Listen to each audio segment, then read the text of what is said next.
Navia. Bueno, muchas gracias. Para mí es un placer volver otra vez a Argentina. Desde ya le agradezco al doctor Jorge Velardi y Daniel Navia por la invitación. Me gustaría compartir con ustedes un poco la experiencia de la Cleveland Clinic que tenemos en insuficiencia mitral quirúrgica. Básicamente vamos a intentar compartir con ustedes y bueno, posiblemente después podremos tener preguntas y podemos interactuar un poco más en el desarrollo de esta charla. La insuficiencia cardíaca en Estados Unidos, como ven, es una pandemia importante con una prevalencia de 5 millones de pacientes por año, una incidencia importante, alrededor de 500.000 pacientes por año también, y con un impacto negativo en términos de mortalidad y el problema del costo, que es extremadamente exacerbado en los últimos años. Cuando ven la posibilidad de esta enfermedad desarrollarse en los próximos años, en el 2037, se estima que va a haber alrededor de 10 millones de personas sufriendo insuficiencia cardíaca. Cuando comparamos la sobrevida ajustada de edad con diferentes patologías como el cáncer, vemos que la insuficiencia cardíaca sigue teniendo un deterioro en términos de evolución del tratamiento. ¿Qué es lo que ofrece la cirugía cardíaca en este momento como cirugía alternativa de la insuficiencia cardíaca, cosa que sea fuera del trasplante? Bueno, básicamente tenemos la cirugía de la resincronización, cirugía de la fibrilación auricular, una cirugía alternativa de cirugía coronaria, revascularización coronaria en infarto de miocardio y acidez terapéutica sobre la válvula mitral, válvula aórtica y válvula tricuspidia, y todo lo referente a la nueva tecnología de asistencia circulatoria mecánica. Así que la cirugía en sí puede ofrecer para la insuficiencia cardíaca otras alternativas de tratamiento. Hablamos de unas que son soluciones complejas de remodelación, cuando hacemos remodelación ventricular, revascularización miocárdica y trabajamos sobre válvulas. Hablamos de rewiring, cuando trabajamos específicamente en sistemas de conducción y fibrilación auricular. Y por supuesto la parte de trasplante cardíaco y células. ¿Qué pasa en los últimos 15 años en insuficiencia cardíaca y sobre todo en la Cleveland Clinic? Tenemos alrededor de 4.000 pacientes. Vemos que pacientes con insuficiencia cardíaca, cerca del 20% de nuestra casuística en los últimos 15 años, y como ven va aumentando a partir del año 96 con el máximo estudio y trabajo sobre DOR procedures y remodelaciones ventriculares, y a su vez el comprendimiento un poco más asiduo de la fisiopatología de la insuficiencia mitral sobre todo y cómo poder tratarla. Cuando analizamos también en nuestra estadística de los pacientes con insuficiencia cardíaca con fracción de sección menos del 35%, ven que para nosotros ha aumentado cerca de 700 pacientes por año y ven que la mortalidad ha caído tremendamente. Creo que está relacionado también a la protección miocárdica, a la completa revascularización que hacemos estos pacientes y al tratamiento, sobre todo de la patología valvular, como en este caso de insuficiencia mitral. Hemos visto un vuelco en términos del manejo de los pacientes en refieres a trasplantes y cambiando directamente a cirugía alternativa. Hemos sacado muchos pacientes de la lista de trasplantes para ofrecer este tipo de cirugía. Este es el paciente que vemos a diario con isquemia e invernación, con importante disfunción ventricular, con insuficiencia mitral de grado severo, con hipertensión pulmonar y con insuficiencia tricuspidia, asociado con trastornos de la conducción y atrial fibrillation. Es el típico paciente que vemos en nuestros consultorios, en los cuales vemos qué hacemos con estos pacientes. Básicamente, si retrotraemos a la literatura de los años 80, Braunwald decía que no podemos llevar a un paciente a quirófano si no tiene una buena función ventricular, un buen cardiac index. Eso cambió completamente con el entendimiento de la fisiopatología de la insuficiencia mitral, que esto es más geométrico, relacionado a un deterioro de la función ventricular y no juega tanto el papel de la válvula mitral en sí, en componente del leaflet y el anillo. Más que nada es un problema ventricular. Los mecanismos son bastante ya conocidos, hay una isquemia ventricular, una injuria, eso provoca un gran desplazamiento de los músculos papilares con un incremento del anillo mitral, con insuficiencia mitral, genera engrandamiento de las aurículas izquierdas, hipertensión pulmonar, hipertensión tricuspidia. Esto es un ciclo vicioso en los cuales tratamos de tratar de cortarlo en la mejor manera posible, lo más pronto posible. Básicamente, cuando hay un insulto miocárdico, hay una pérdida de balances entre las fuerzas de cierre de la válvula mitral y hay un desplazamiento de la pared posterolateral con tironamiento, tethering de las cuerdas y los leaflets, cambiando el ángulo de coaptación mitral. de una coaptación normal de 8 milímetros, 10 milímetros, pasa a ser mínima, y eso genera diferentes grados de insuficiencia y grados de shed. Entonces hay cambios en los mecanismos del ventriculares, como el tamaño, la forma y la función, cambios también en el anillo mitral, sobre todo dilataciones y distorsiones. Dejan de tener el anillo de montar, silla de montar, para tener un anillo más plano, circular y con poca coaptación de los leaflets. Como ven acá, es completamente movilizado lateralmente el ventrículo, con el aparato papular completamente distorsionado. En el eco tridimensional vemos también ejemplos en los cuales la apertura mitral es extremadamente excesiva. Vemos acá en el eco dinámico, tironeamiento del leaflet anterior, tironeamiento restrictivo del leaflet posterior, con una planificación del anillo mitral y con un check de insuficiencia mitral severa. Si vamos a la literatura, ya Grigioni en el 2001 presentaba que pacientes que presentaban infarto de miocardio con insuficiencia mitral, dependiendo del grado de insuficiencia mitral, tenían peor sobrevida a largo tiempo. Diferentes estudios asociados con insuficiencia tricuspidia del grado moderado, insuficiencia mitral asociada, la sobrevida era realmente muy mala. Este es un estudio de la Cleveland Clinic. Ellis presenta pacientes que han sido pausibles de intervención de PCI, los que después del tratamiento presentaban insuficiencia mitral severa, tenían una mala sobrevida a largo tiempo. Pero ¿qué hacemos con la válvula mitral? En el año 97 ya Edmond decía, realmente los leaflets son normales, el anillo un poco dilatado, pero no sé cómo arreglar esta válvula. El entendimiento de la fisiopatología aporta 3 diferentes lugares o target en los cuales el cirujano puede reparar la válvula y el modo depende de la severidad y el estado del paciente, o reemplazarla. Entonces tenemos target, que es el anillo, en el cual vamos a reducirlo, targets a nivel ventricular y las cuerdas. ¿Por qué reparamos las válvulas en insuficiencia mitral isquémica? Porque son reparables el 90% y porque el reparamiento da un buen sobrevida. Básicamente una buena sintomatología después de la cirugía. Estos son los pacientes que tenemos, básicamente es la misma situación. La idea es tratar de disminuir el diámetro septolateral mediante la posición de un anillo, en las cuales no mantenemos el anillo normal, sino que lo reducimos en 2 o 3 medidas para mejorar la coaptación y disminuir la distancia anteroseptal. Esto es parte de la idea, es tratar de colocar diferentes cantidades de suturas para reducir y estrechar el anillo mitral. Diferentes anillos se han desarrollado en los últimos 5 o 6 años, en los cuales tratamos de mantener el 3D shape, que es básicamente la anatomía en sístole del anillo mitral, en los cuales la parte anterior y posterior están elevadas y las 2 comisuras bajas, disminuyendo la resistencia y el estrés a los leaflets. Eso es la idea de estos nuevos anillos. Realmente son muy buenos. Acá ven cómo en el eco genera completamente un DJ, una silla de montar básicamente. Cuando vemos la casuística, en los últimos 10 años de la Cleveland Clinic operamos alrededor de 1000 pacientes, función ventricular, fracción de eyección menos del 35%, y lo dividimos en 3 diferentes clasificaciones. Los pacientes que fueron a cirugía coronaria solos, pacientes que fueron a cirugía coronaria y reparación mitral, y pacientes que también se les realizó una cirugía de remodelación o cirugía de Dor o Batista, perdón, no Batista sino de Dor, Chaten. Vemos que la sobrevida y los resultados fueron muy buenos en términos de mortalidad, días de estadía y sobre todo la necesidad de uso de asistencia circulatoria mecánica fue muy, muy baja. Pero lo más importante creo que fue es que disminuimos la clase funcional y sobre todo el paciente disminuyó significativamente la admisión por insuficiencia cardíaca.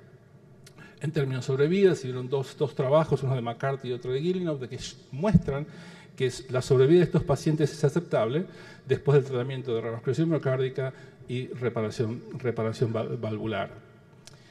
El otro tema interesante dentro de estos pacientes, que lo vemos casi a diario, pacientes con insuficiencia coronaria van al quirófano y en el quirófano o antes del quirófano tenemos 2 cruces de insuficiencia mitral, una insuficiencia mitral moderada. ¿Qué hacemos con estos pacientes? Cada vez es mucho más ha sido la visión de estos pacientes en quirófano.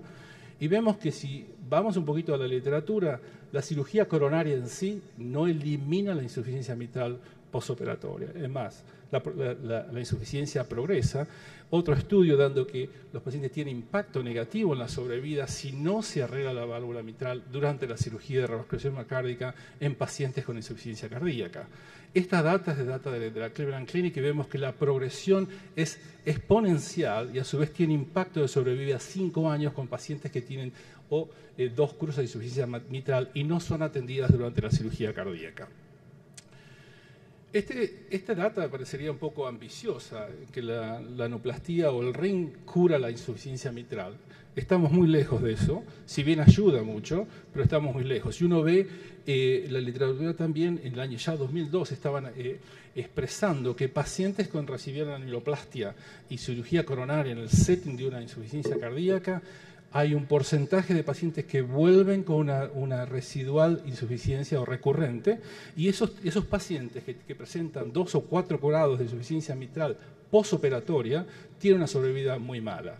Independientemente de qué tipo de estudios o independientemente de qué tipo de angioplastia se coloca, siguen teniendo un impacto de mortalidad muy importante y dependiendo del grado de severidad de la insuficiencia mitral recurrente.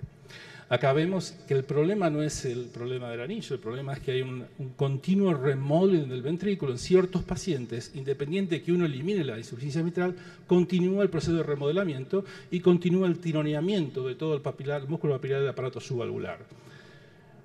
Como ven acá, son unos pacientes que operé hace 3 años, vuelve el paciente con una completa movilización, remodeling del ventrículo y generando una insuficiencia mitral recurrente severa. El anillo sigue estando presente, pero hay una importante insuficiencia que tiene que ser tratada. Estos pacientes generalmente volver a reoperarlos es muy, muy delicado. Lo que llamamos only one way ticket, allá es que hay que hacer la operación y hay que hacerla bien, tratar de disminuir las recurrentes porque no tienen otra reserva miocárdica para soportar una nueva cirugía. ¿Cuál es el resultado? Lo que vemos en la Cleveland Clinic es más o menos alrededor del 25% vuelven. Es decir, que no se puede curar completamente con la enoplastía. Independientemente del ring que pongamos, siempre vamos a tener estos pacientes que vuelven porque el problema es ventricular y no anular. Estos son los pacientes que trasplanté hace 5 o 6 años atrás. Se le había colocado un anillo de Cosgrove, que es un anillo parcial, que va de un trígono hasta el otro trígono, no completo, flexible, en el cual ustedes pueden ver aquí, si la flecha acá, en este sector de P3, donde el músculo papilar había tironeado y ejercido una presión, un estrés importante, lo que produjo completamente ruptura del anillo mitral y desinserción del anillo, de la anuloplastía. El paciente al final se pudo trasplantar, pero con una insuficiencia mitral severísima. Entonces, trabaja, evidentemente tiene buenos resultados, pero siempre hay un sector de pacientes en los cuales tenemos que estar muy atentos. ¿Qué tenemos que indicar para que esta cirugía sea exitosa? El único problema es que es lo que mencioné anteriormente, el proceso de remodelamiento sigue. Hay algunos pacientes, la mayoría de los pacientes hay un reverse remodeling porque cambia la cavidad, la función ventricular, pero hay otros pacientes que continúan y ese es el que ejerce el deterioro y la función residual de insuficiencia mitral postoperatoria. Entonces, para ese tipo de pacientes, ¿cuál es el rol básicamente que tenemos? Bueno, el otro rol es reemplazar la válvula. Y reemplazar la válvula tiene que ser reemplazada en lugares donde hay no tanta experiencia de reparación, en pacientes extremadamente enfermos, con clase funcional 4, en los cuales sabemos que tenemos una sola oportunidad, pacientes añosos, en los que quizás el tratamiento de eliminación completa de la insuficiencia mitral es por intermedio de la válvula, en pacientes en que tienen los jets de regurgitación muy, muy irregulares, pacientes que tienen una alteración de la motilidad extremadamente severa, con deformación del ventrículo, y sobre todo cuando hay una restricción bilateral de los 2 leaflets en los cuales un anillo no puede nunca llegar a tener una buena coaptación para tener un buen resultado postoperatorio. ¿Cómo hacemos esta cirugía? Básicamente respetamos los dos leaflets, los dividimos y los plicamos para mantener todo el aparato subvalvular y poder tener una mejor función de bomba después de salir de la cirugía. Es lo que llamamos chordal sparing. Acá tenemos una válvula mitral de pericardio y todo el sector del subvalvular, acá tienen los músculos papilares y las cuerdas, están preservadas para mantener una buena geometría ventricular después de la cirugía. Entonces la gran pregunta es, ¿quién se beneficia de la reparación? Bueno, básicamente en nuestros estudios en 12 años vemos que los pacientes que se benefician son pacientes de 70 años, por ejemplo, pacientes que no tienen una función ventricular tan deteriorada, moderada, como una clase funcional 2. A esos pacientes la reparación mejora la sobrevida a largo tiempo, por lo menos a 12 años. Pero cuando tenemos un paciente extremadamente severo en términos de función, clase funcional y con comorbidities como puede ser diabético, fumador, también añosos, el reemplazo inicialmente mejora la sobrevida y después de 5 años, 5 o 6 años, vemos que la evolución posterior es dependiente de la cardiomiopatía y no del reemplazo o reparación mitral. Podemos decir como conclusión que bueno, la válvula mitral, la cirugía de la válvula mitral juega un rol muy importante en los pacientes que van a quirófano por insuficiencia coronaria y insuficiencia mitral, insuficiencia cardíaca. Somos muy agresivos en los pacientes que tienen insuficiencia mitral grado 2, moderada. Creo que está empezando a aceptarse en Estados Unidos que es uno de los tratamientos que no podemos dejar la insuficiencia mitral de grado 2 ajena dentro de la estrategia de cirugía. Hay diferentes grados y diferentes grados de insuficiencia mitral presentan diferentes estrategias de cirugía. La mayoría son tratadas con reparación, pero hay un cierto número de pacientes que tienen que ser reemplazadas la válvula. Y sobre todo hay nuevas ideas en tratar de atacar el aparato subvalvular para evitar mayor remodelamiento o crear un reverse remodeling, como decimos en estos pacientes. Entonces todo esto da una inferencia. ¿Qué tipos de técnicas nuevas han salido, básicamente? Como la extensión del leaflet, básicamente extender el leaflet anterior o el leaflet posterior para tener una mejor coaptación central. Bastante difícil esto del hecho de poder definir cuánto patch de pericardio se tiene que colocar para tener una buena coaptación. Es bastante tricky o difícil para hacerlo. La otra cirugía es decir, la cirugía de Alfieri, básicamente es la colocación de un punto para tensar el leaflet anterior y el leaflet posterior. Nosotros no hemos tenido buenos resultados, los aplicamos hace mucho tiempo en la Cleveland Clinic y realmente con los anillos que usamos en ese momento, la evolución de la observación de insuficiencia mitral postoperatoria fue muy alta, así que dejamos de usar la técnica de Alfieri. La otra técnica potencial es la resección de cuerdas secundarias. No todos los pacientes tienen la variedad anatómica de esto, así que no es una cosa que se puede hacer en forma continua en todos los pacientes. Y quizás la que más tiene racionalidad es la relocación de los músculos papilares con cuerdas artificiales en las cuales volvemos a posicionar el músculo papilar tironeando hacia el anillo posterior, como la cirugía de Crohn, que mejora la coaptación y hace un remodeling geométrico en el quirófano del ventrículo o sobre todo al anillo anterior. Como ven aquí con la cuerda cambia completamente el ángulo de coaptación y con la cuerda mejora la contractilidad. Entonces, básicamente lo que estamos pensando es cómo atacamos este problema entre reparación y reemplazo. Bueno, Estados Unidos en este momento, NIH hizo el Cardiothoracic Surgical Network Trial, que hace 2 tipos de estudios muy importantes, multicéntricos, para evaluar la insuficiencia isquémica moderada y severa, en los cuales pertenecemos a diferentes instituciones de Estados Unidos. Y es interesante porque aborda la insuficiencia moderada con pacientes que son pausibles de insuficiencia de revasculación coronaria con reparación y revasculación coronaria sola. Y el otro estudio es severa, la isquémica severa, en las cuales lo que compara es el uso o no de reparación o reemplazo siempre con revasculación coronaria. Esto ya se terminó, son 250 pacientes, se terminó el estudio hace 2 meses, en el 2014 vamos a tener los resultados y va a dar realmente las conductas a seguir en la insuficiencia mitral de carácter isquémico. Creo que es el último slide. Bueno, muchas gracias. Seguramente estaremos para las preguntas.